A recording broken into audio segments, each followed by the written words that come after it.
Ningún diablo, ningún demonio podría igualar jamás la maldad del ser humano. Una frase que se quedó marcada en mi mente y me acompaña a donde quiera que voy, desde que me levanto hasta que llega la hora de dormir. Mi nombre es Donovan Fischer. Soy detective privado en Detroit. Llevo décadas en esto. A lo largo de los años, me he convertido en una maldita pesadilla para los criminales del estado gracias a una rara fijación con los patrones conductuales. Podría reconocer si se trata del mismo perpetrador detrás de dos crímenes distintos con solo analizar los segundos que duró el ataque. Les sorprendería lo planificados que suelen estar algunos delitos que aparentan ser algo banal en un principio. Sin embargo, hubo uno en especial que marcó mi alma para siempre. Mi terapeuta dice que escribirlo me ayudará a procesarlo. El otoño de 1979 había llegado. Los índices de criminalidad comenzaban a disminuir, pero, por otro lado, la crisis industrial se hacía notar. La maquinaria dejaba de venderse y la gente empezaba a aburrirse de que el progreso fuera tan lineal y predecible. De pronto, como si se tratase de una historia de ciencia ficción para niños, un nuevo local abrió sus puertas a las familias. Colores llamativos, pizza, un área de juegos y música en vivo era lo que prometía el establecimiento en su anuncio de televisión. Al principio no me explicaba por qué llamaba tanto la atención de las personas, especialmente de los niños, hasta que un día, mientras pasaba por la avenida donde se ubicaban, decidí echar un vistazo. Ahí pude comprenderlo todo. Nunca se trató de los colores ni de la pizza.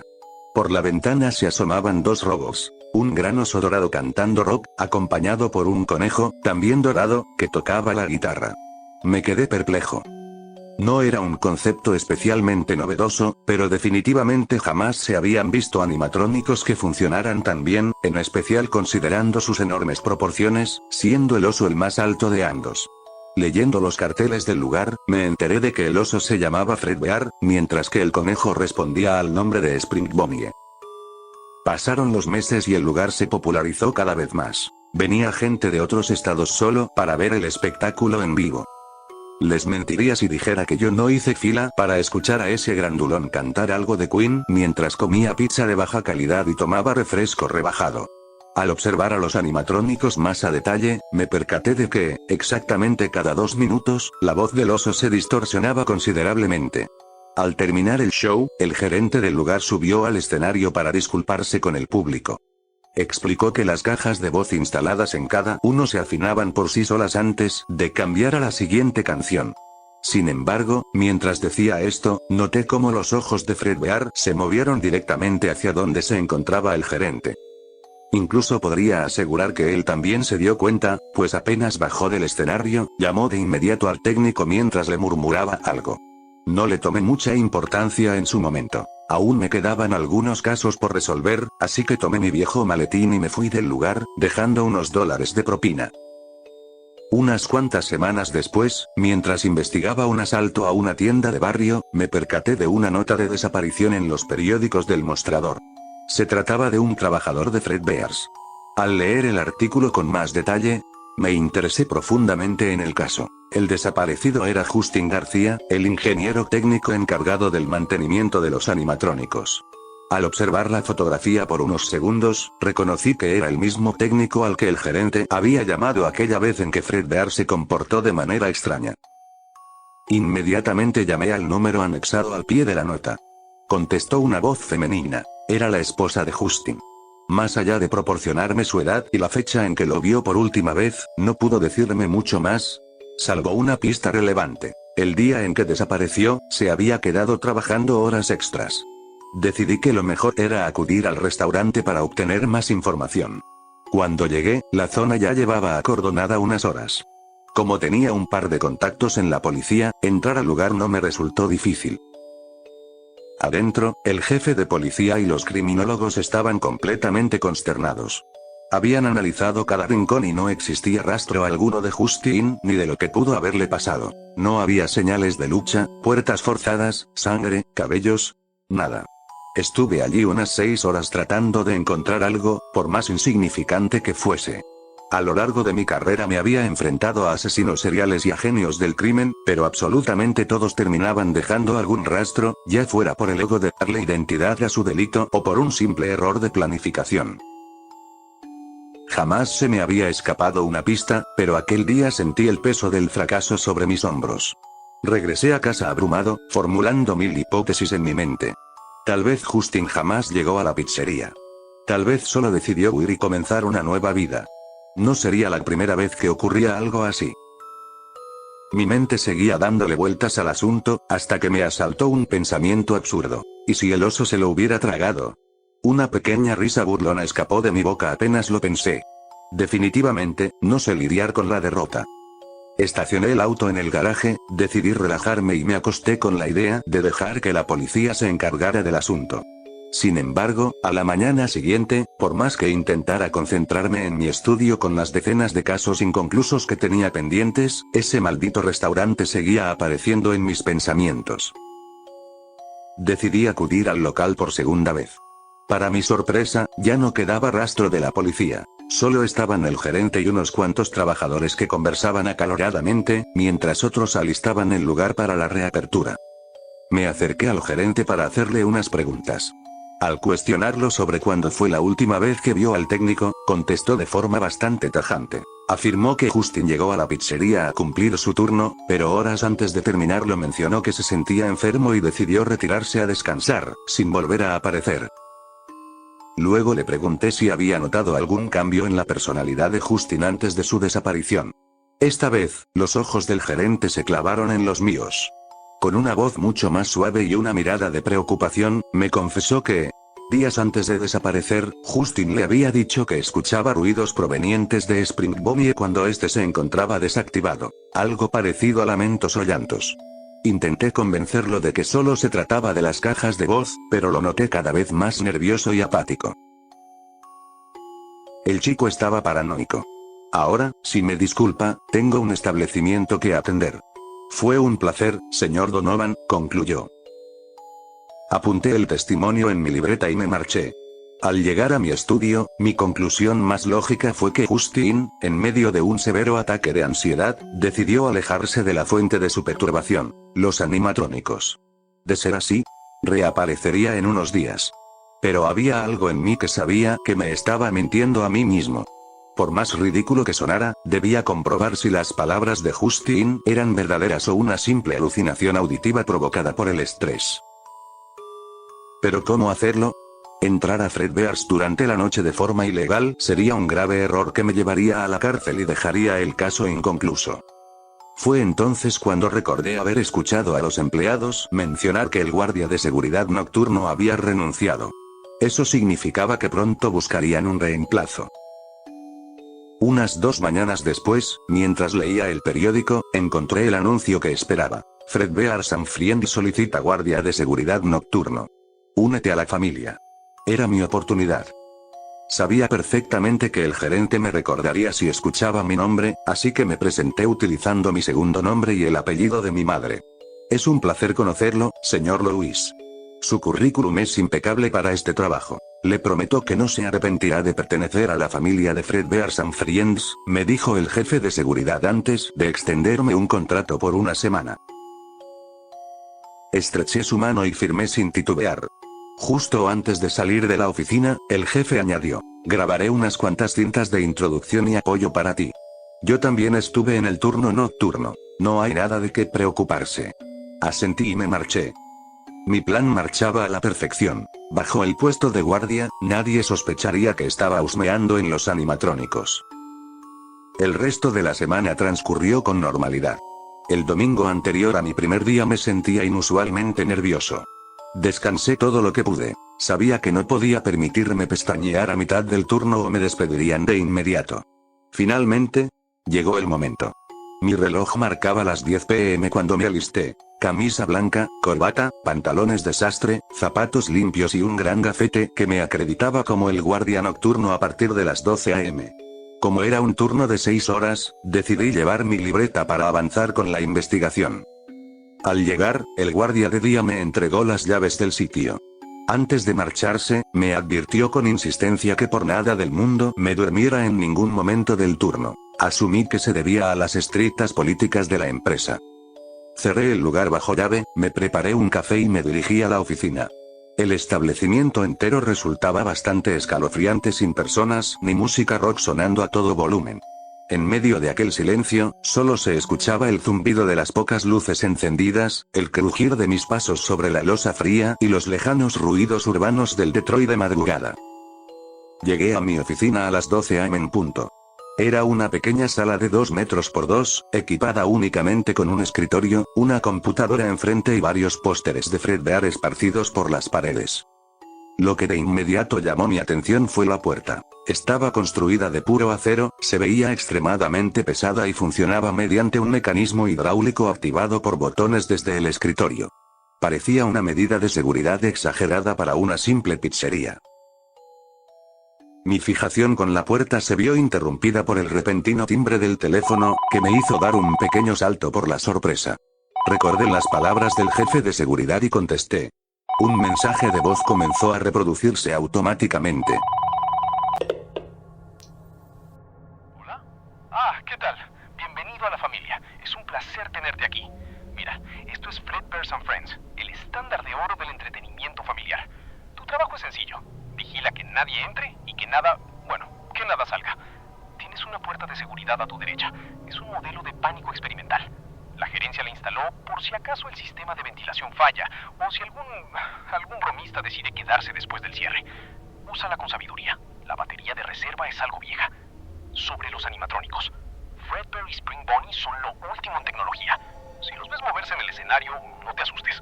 Sus servomotores se bloquean si se quedan quietos mucho tiempo, debido al polvo de la ventilación. Así que están programados para, ya sabes, sacudirse un poco de vez en cuando. Una cosa. La computadora que tienes enfrente tiene instalado el programa de seguridad completo, por lo que tienes acceso total a las cámaras. Escucha, te voy a pedir que estés especialmente atento en tu turno. El gerente mencionó que un detective vino a preguntar unas cosas hace unos días. Y ya sabes, ese tipo de situaciones dejan muy mal parado al lugar. Así que si ves a alguien husmeando, repórtalo conmigo al acabar tu turno, ¿ok? Buena suerte. Esa llamada me dejó completamente consternado. ¿A qué se refería con que los animatrónicos se moverían? Además, era evidente que el gerente ocultaba algo. Sin embargo, no podía seguir perdiendo el tiempo. Salí de la oficina y me paré frente a Spring Bonnie. Tenerlo tan cerca era imponente. Ver a un conejo de metal dorado de 2 metros de altura deja perplejo a cualquiera. Permanecí frente a él hasta que mi reloj marcó las 3 am sin escuchar un solo ruido. Una pequeña risa escapó de mis labios. Me sentía estúpido por haber creído las divagaciones de Justin. Tomé mi linterna y regresé a la oficina para terminar el turno. Revisé las cámaras un rato sin notar nada inusual. No obstante, aproximadamente a las 4 am, los animatrónicos comenzaron a moverse y a bailar como si estuvieran dando su clásico espectáculo, solo que en absoluto silencio. Desde la oficina podía escuchar el crujido de los engranajes y la maquinaria moviéndose en su interior. Al dar las 6 am, dejé las llaves en el mostrador de recepción y regresé a casa a tomar una ducha y descansar. Mi segunda noche llegó. El guardia de día me esperaba en la entrada para entregarme las llaves. Seguí mi rutina de costumbre y, al poco tiempo, el teléfono volvió a sonar.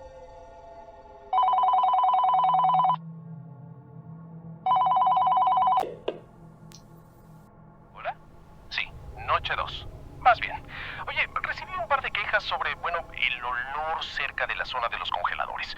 Mickey, el gerente, dice que es un problema de las tuberías, así que ignóralo si sientes algo extraño. ¿Viste a los chicos dorados anoche? Spring Bonnie suele ser el más activo. A veces camina un poco por el lugar. Mantén un ojo en él. Por cierto, si encuentras alguna nota personal de empleados anteriores entre tanto papeleo, simplemente ponlas en la trituradora. No queremos que los chismes de pasillo afecten la moral. La gente dice que este lugar está sucio, pero es solo carácter. Oro y gloria. Eso es lo que Fred Bear representa. Mañana hablamos. Buenas noches. Ahora estaba sumamente confundido. Una cosa era que Spring Bonnie activara su modo show, pero que pudiera caminar por el establecimiento resultaba insólito. Como sea, debía cumplir con mi turno, así que me dispuse a revisar las cámaras de seguridad. Todo parecía normal, por lo que me relajé. Desafortunadamente, la falta de sueño me pasó factura y, sin percatarme, me quedé dormido alrededor de la 1 am. Desperté sobresaltado a las 3 am. De inmediato encendí el monitor de las cámaras y descubrí que la grabación no mentía. Spring Bonnie había desaparecido del escenario. Lo busqué desesperadamente por las pantallas hasta que lo localicé en el pasillo que conducía directo a mi oficina. Estaba completamente inmóvil, en una postura errática. Tenía los pies firmemente plantados, pero los brazos le colgaban sueltos, sin resistencia alguna. Su cabeza temblaba de una manera antinatural para un robot de sus proporciones. Diría que ni siquiera un ser humano podría sacudirse de esa forma. Mientras analizaba la perturbadora imagen, el animatrónico comenzó a correr directamente hacia la oficina. Los pesados pasos mecánicos resonaban cada vez más cerca y, casi por puro instinto de supervivencia, presioné el botón de pánico. El acero cayó con un golpe seco, bloqueando la entrada. Mis manos temblaban y la adrenalina me recorría el cuerpo. Al revisar el monitor, vi que seguía allí, de pie frente a la puerta de acero, esperando el momento. Pasaron los minutos hasta que finalmente escuché sus pasos alejarse de regreso a su lugar. Terminé la noche sin más contratiempos. Cuando llegó el guardia del turno diurno, lo confronté y le relaté lo sucedido. Su reacción no fue la que esperaba. Empalideció, comenzó a sudar frío y sacó de su bolsillo un frasco de pastillas. Eran antipsicóticos. Me confesó que él también los había visto moverse de forma extraña después de la medianoche, pero cuando se lo reportó al gerente, este se mostró escéptico y le sugirió buscar ayuda profesional. Me diagnosticaron depresión severa hace unos meses, me dijo con la voz temblorosa, y el psiquiatra me explicó que el alto estrés laboral afectaba la producción de hormonas en mi cerebro, alterando mi percepción de la realidad. Me alivia saber que, después de todo, no estoy perdiendo la cabeza. Me tranquilicé un poco, intenté encontrarle una explicación lógica a todo esto. Sin embargo, necesitaba comprobar lo que ocurría allí dentro. Le pregunté por los archivos de video de las cámaras de seguridad, pero el guardia me aclaró que, por motivos de presupuesto, las grabaciones eran temporales y se borraban automáticamente al finalizar cada turno. Por esa razón, la desaparición de Justin seguía siendo un enigma. No había registros de su salida, ni de si realmente llegó a la pizzería ese día. Intenté darle ánimos. El mundo sabrá lo que pasa aquí dentro, solo necesito un poco de tiempo. Mis palabras no lo calmaron en lo absoluto. Se veía aterrado y sus manos temblaban tanto que apenas pudo guardar el frasco de pastillas. Le serví un vaso de agua y me marché. Al llegar a casa, tomé unos somníferos para asegurarme de descansar bien y no volver a dormirme en el trabajo. Desperté a las 7 p.m., me coloqué el uniforme y guardé la libreta del caso. Salí más temprano esa vez. Quería hablar con el guardia diurno y, al menos, averiguar su nombre. Cuando llegué, los intendentes y técnicos estaban terminando sus labores. El vaso de agua seguía a medio tomar sobre el mostrador. Le pregunté a uno de los limpiadores por el guardia. «Ah, ¿te refieres a Jeff?», respondió. «Pobre chico. Cuando llegamos lo encontramos en medio de una crisis de ansiedad severa, era incapaz de articular una sola palabra. El gerente lo envió a casa. Maldita sea, debí haberme quedado a acompañarlo la mañana anterior. Pensé en buscarlo después para interrogarlo sobre lo que había visto. Como aún faltaba una hora para el inicio de mi turno, aproveché para inspeccionar el lugar a detalle, con la esperanza de redimir mi fracaso anterior y hallar algún indicio. Recorrí cada pasillo, desde el escenario principal hasta la bodega de componentes, sin éxito. Estaba a punto de rendirme cuando recordé el mensaje de voz del jefe de seguridad. El mal olor en los congeladores. Caminé apresuradamente hacia la cocina y abrí la cámara fría. Era una habitación pequeña repleta de suministros, donde también colgaban cerdos de ganchos metálicos. El olor era desagradable, pero nada del otro mundo. Parecía una tubería de drenaje rota en las cercanías. De hecho, las herramientas esparcidas en el suelo indicaban que ya estaban trabajando en repararla. Decepcionado por fallar de nuevo, me disponía a salir cuando escuché el teléfono sonar en la oficina.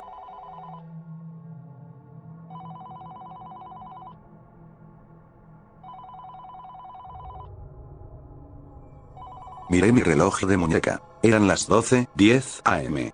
Un fuerte escalofrío recorrió mi espina dorsal al recordar que las máquinas cobraban vida después de la medianoche. Corrí a la oficina y bajé la puerta de pánico de inmediato. Tras comprobar en los monitores que ambos animatrónicos seguían estáticos en el escenario, volví a subirla. No quería agotar la energía de reserva antes de tiempo. Entonces, contesté. Hola, ¿sigues ahí? Bien, bien. Escucha, las cosas se están poniendo un poco tensas aquí. El dueño estuvo gritando en la oficina de Mickey todo el día. Parece que otro empleado no se presentó a trabajar esta mañana. Ya van 3 este mes. Los animatrónicos están actuando de forma errática. He notado que Spring Bonnie se queda mirando fijo a la cámara de la oficina durante horas. Es inquietante. Oye, sé que te contraté para vigilar el local, pero si ves algo en los archivos de tu escritorio, algo sobre rituales o alguna nota que mencione al gerente, llámame a mi línea privada. Mickey ha estado pasando demasiado tiempo encerrado en su oficina y el ambiente se siente pesado, cargado de estática. Solo mantén las puertas cerradas si escuchas algo. Esos 2 están funcionando muy mal últimamente. A estas alturas ya no sabía qué pensar. Entré a investigar una desaparición y ahora la llamada mencionaba rituales relacionados con el gerente. Comencé a registrar el papeleo del escritorio y, entre los documentos, encontré la bitácora de un ex empleado que describía la verdadera faceta del gerente. Palabras como hipócrita, falso, obsesivo y enfermo llenaban las páginas.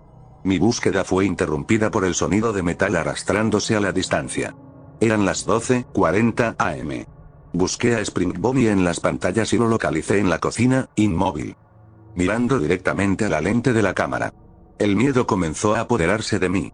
En mi carrera me había enfrentado a criminales peligrosos que sabían que los perseguía, pero esto era distinto. Esa masa de metal no debería ser consciente, pero su mirada fija demostraba que sabía perfectamente que lo observaban.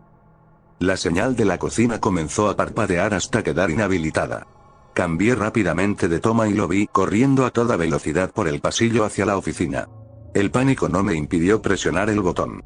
La pesada puerta de acero cayó en seco y un violento impacto hizo estremecer la estructura, seguido de un grito ahogado y furioso del otro lado.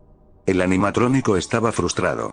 Mientras la puerta permanecía abajo, guardé la bitácora en mi maletín. Cuando escuché que los pasos se alejaban, subí el cierre metálico y me concentré en registrar los patrones de ataque en mi libreta para encontrar una lógica a su activación nocturna. Sin éxito, por cierto. 12:40 am. Ataque directo desde el pasillo. Emociones detectables. Frustración, enojo. 2:10 am. Aproximación sigilosa desde el escenario al pasillo. Denegado con la puerta. 2:32 am. Trayectoria lineal. Se movió del comedor a la bodega, luego a los baños y corrió al pasillo. Denegado. 4:30 am. El intento más largo. Del escenario al comedor, al pasillo, regresó al comedor, fue a la cocina y finalmente corrió hacia la oficina. Denegado. Visible ira. 5:57 am. Inició un nuevo avance, pero al sonar las 6 am regresó de inmediato a su posición base en el escenario, perdiendo todo rastro de hostilidad. Salí del restaurante temblando. Al llegar a casa, continué leyendo la bitácora. El escrito detallaba los abusos del gerente hacia el personal y cómo reciclaba los restos de comida para abaratar costos. Casi al final, encontré un pequeño folleto pegado con cinta adhesiva que decía: únete a la familia, encuentra a Dios y suplica por su misericordia. No era propaganda religiosa común. Los bordes estaban cubiertos de una extraña simbología pagana, textos llenos de fanatismo y descripciones de rituales. Las notas del empleado indicaban que había descubierto el folleto en la oficina del gerente y que planeaba seguir investigando, pero las anotaciones se interrumpían abruptamente en esa fecha.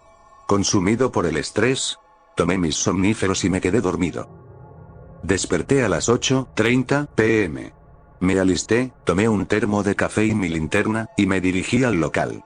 Al llegar, descubrí 2 patrullas estacionadas fuera y el perímetro acordonado con cinta policial. Un oficial me cerró el paso. Usted no puede estar aquí. Es un caso de investigación federal.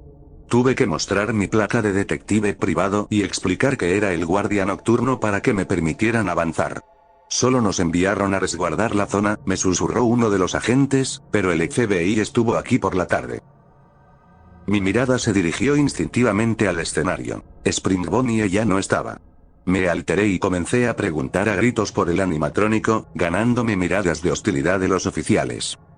Uno de ellos intentó calmarme. Se lo llevaron esta tarde como evidencia. ¿Por eso estuvo aquí el FBI? Disimulé mi agitación diciendo que si se robaban una máquina me costaría el empleo y una demanda del lugar. Los oficiales se retiraron poco después, prometiendo regresar por la mañana. Vi mi reloj. Eran las 11:56 p.m. Aunque Spring Bonnie ya no representaba un peligro, me apresuré a entrar a la oficina.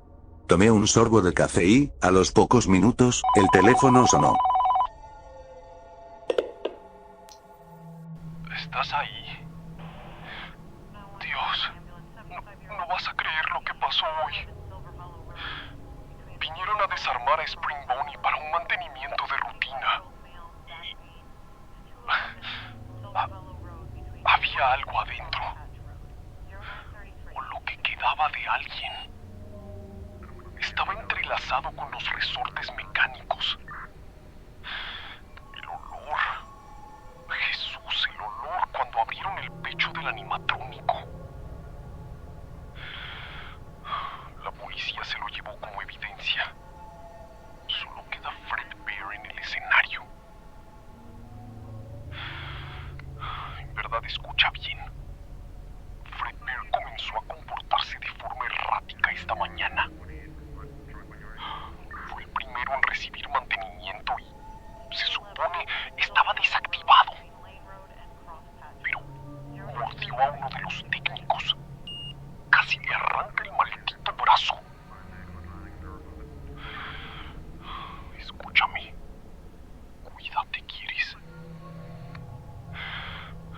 Si decide activarse en tu turno, agudiza el oído. Fred Bear es extremadamente pesado. Sus pisadas retumban en el metal. Si lo escuchas cerca, no lo pienses, no mires, solo cierra la puerta. No confíes en tus ojos, confía en tus oídos.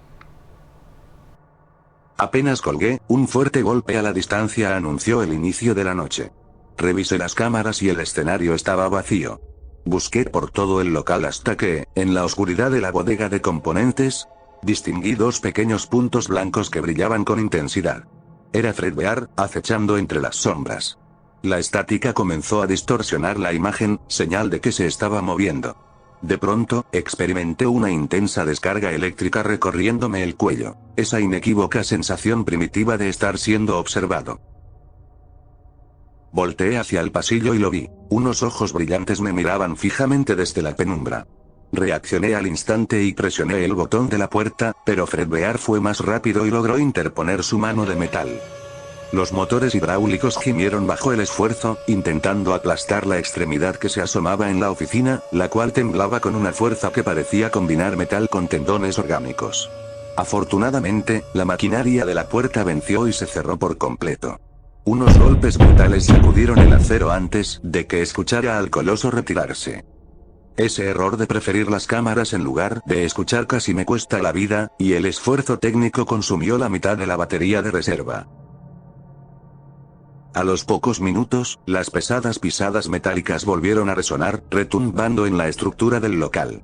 Esta vez no titubeé. Guiado únicamente por el oído, cerré la puerta en el momento preciso en que el sonido se hizo inminente. Un solo impacto seco golpeó el acero y, al revisar el monitor, vi que Fred Bear había regresado al escenario. Parecía que cada intento fallido los obligaba a reiniciar su posición. Subí la puerta, consciente de que sobrevivir requeriría una concentración absoluta. Casi inhumana. Los ataques de Fred Bear eran implacables y cada vez más inteligentes. Sumó 5 intentos en solo una hora. Cada vez que cerraba la puerta, sentía que mi cordura se desgastaba un poco más. Escuchaba su respiración mecánica distorsionada entre los golpes, como si estuviera susurrando mi nombre.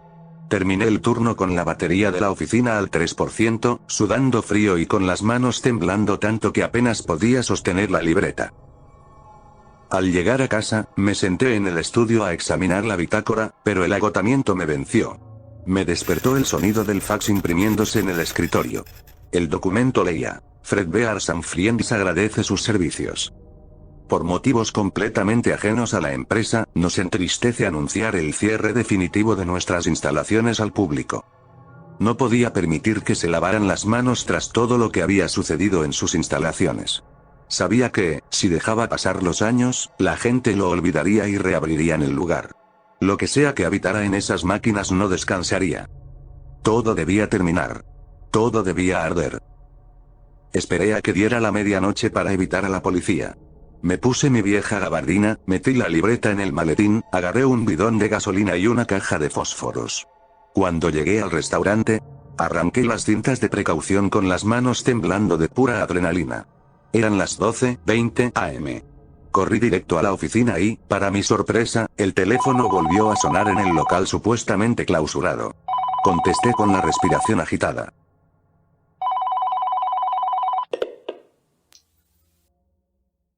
Hola, ¿qué demonios estás haciendo ahí? No se supone que debas estar ahí. ¿No leíste el fax? El lugar cerró definitivamente. Encontraron a otros dos en el congelador. De ahí provenía el mal olor. También hallaron cosas grotescas en la casa de Russo. El maldito loco afirmó que lo hizo por el éxito de la empresa, que le debíamos dar las gracias. Escucha, es mejor que termines tu turno allí dentro. Es más seguro que intentar salir a mitad de la noche. Solo haz lo que has estado haciendo y estarás bien. Buena suerte. Colgué y me quedé mirando el auricular un segundo. Más desaparecidos. Más cuerpos. Más mentiras. Sentí como algo se rompía dentro de mi cabeza. Me olvidé de todo lo demás. Mi mente solo podía pensar en ponerle fin a todo esto de una buena vez. Hoy todo acabaría, cueste lo que cueste. Fred Bear estaba mucho más agresivo esa noche. Era demasiado rápido, tardaba segundos en moverse del escenario a mi oficina. Cada vez que se acercaba, le gritaba con toda la fuerza de mis pulmones, con la voz rota: «Lárgate, hijo de puta. Hoy acabaré contigo, con todo esto». Las horas pasaban, la energía bajaba, mi cuerpo estaba al límite. El cansancio me quemaba los músculos, la cabeza me latía con fuerza y el corazón parecía que iba a reventarme el pecho. De pronto la señal de las cámaras en el monitor se cortó por completo, los relojes se detuvieron. La oscuridad del lugar se hizo más densa, la luz de mi oficina apenas me iluminaba y mi linterna dejó de funcionar, mi reloj se detuvo justo a las 5:30 am, solo media hora más, pensé. Fred Bear seguía atacando constantemente y cada vez tardaba más tiempo en volver al escenario.